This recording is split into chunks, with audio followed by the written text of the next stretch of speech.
What a historic moment. Rishi Sunak, the first ever oligarch Prime Minister, elected by the... Oh, hang on a moment. We didn't. He was just appointed.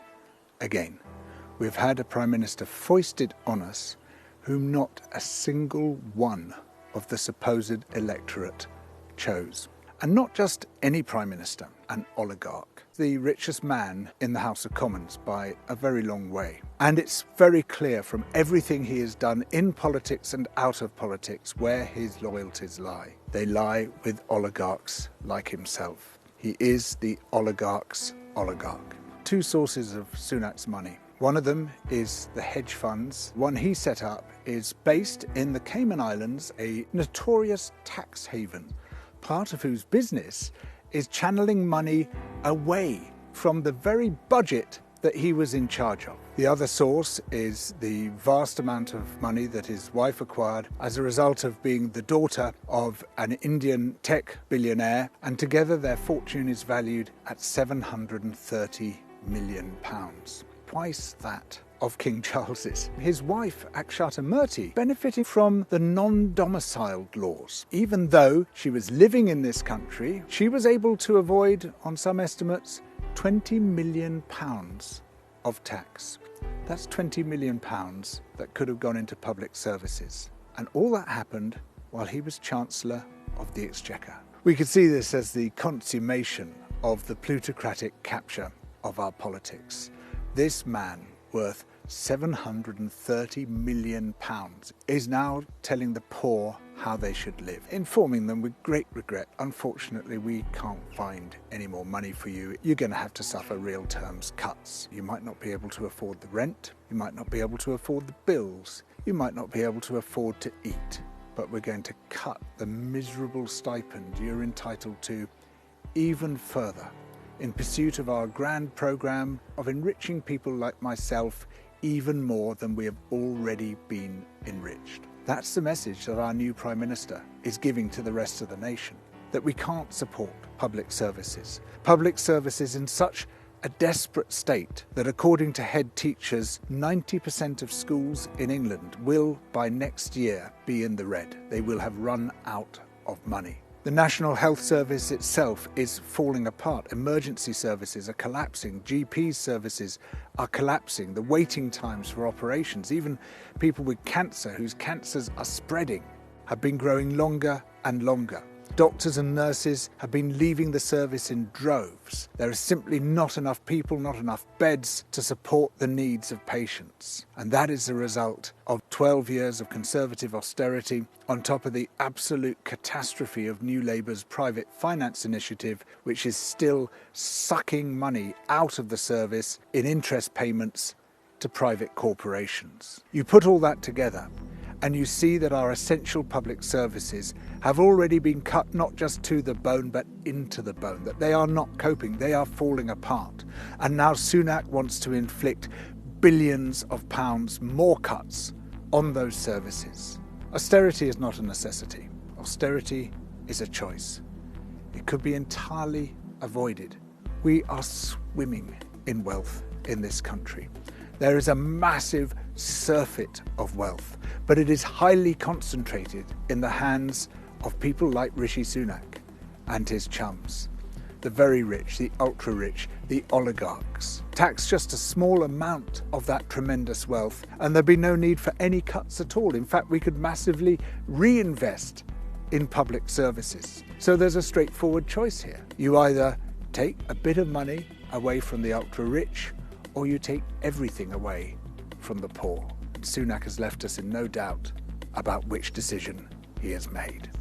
Over the past 12 years, we've had a succession of disastrous Prime Ministers. David Cameron, Theresa May, Boris Johnson, Liz Truss, and now Rishi Sunak.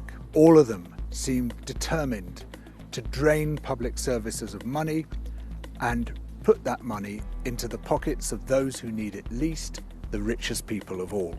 Now, you might have imagined, with the massive, humiliating collapse of Liz Truss's premiership, that whole neoliberal agenda would be finished, and so you would hope.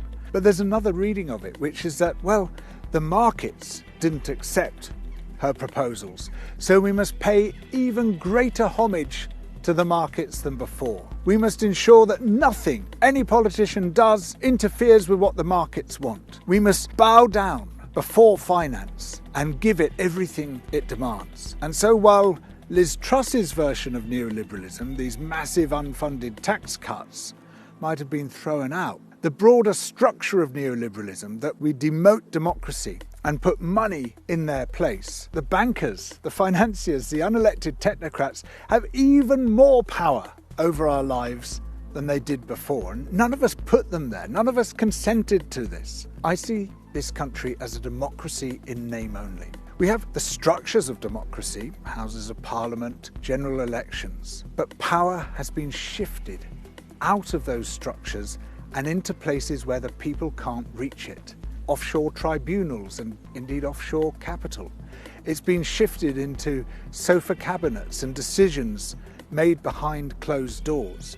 This is a democracy in the weakest and thinnest possible sense of what a democracy might be.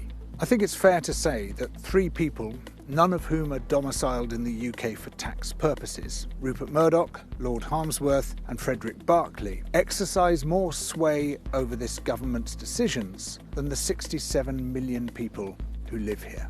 Keir Starmer has done more or less what Tony Blair did, which is to launch a great charm offensive towards the billionaire press and big business in order to try to win them over. And there's a cost to that. The cost is that he can't pursue the policies that the electorate might want, because those policies are directly at odds with what the billionaires want. You can't serve both masters. Either you are on the side of the billionaires or you're on the side of the people. And if you're on the side of the billionaires, you have to be against the people.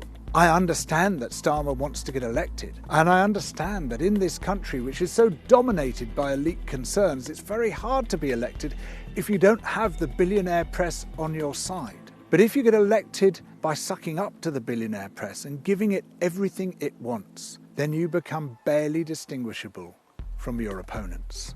We urgently need a general election. It's ridiculous that we've had two prime ministers now foisted upon us, each with their own policies, without any say for the people whatsoever. But a general election is not enough. It can't end there. We also desperately need a massively revamped political system.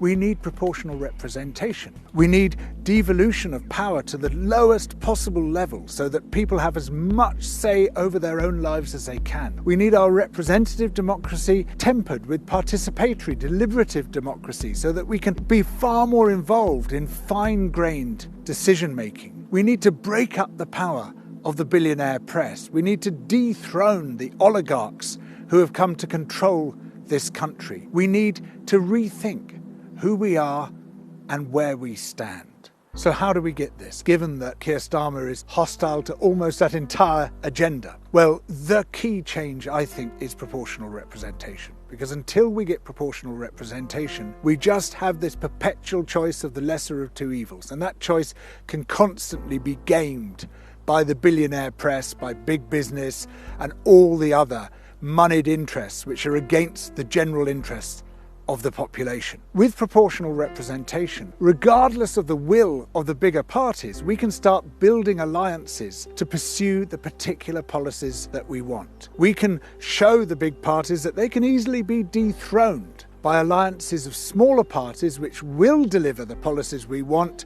unless they listen to us. What proportional representation would give us is a means of exercising citizen power, is a means of putting pressure on political parties that we don't possess today. We must combine in unprecedented numbers to demand the changes we want to see, to demand that we are no longer governed by oligarchs, to demand a democracy rather than a plutocracy, to demand that the politicians who claim to represent us stop representing big capital and listen instead to the people. The mainstream media has been a big part of this problem because they have effectively reduced themselves to reporting on court gossip. We at Double Down News try to go way beyond that, to see the substance behind the spectacle. Please support us by becoming a member and subscribing via Patreon.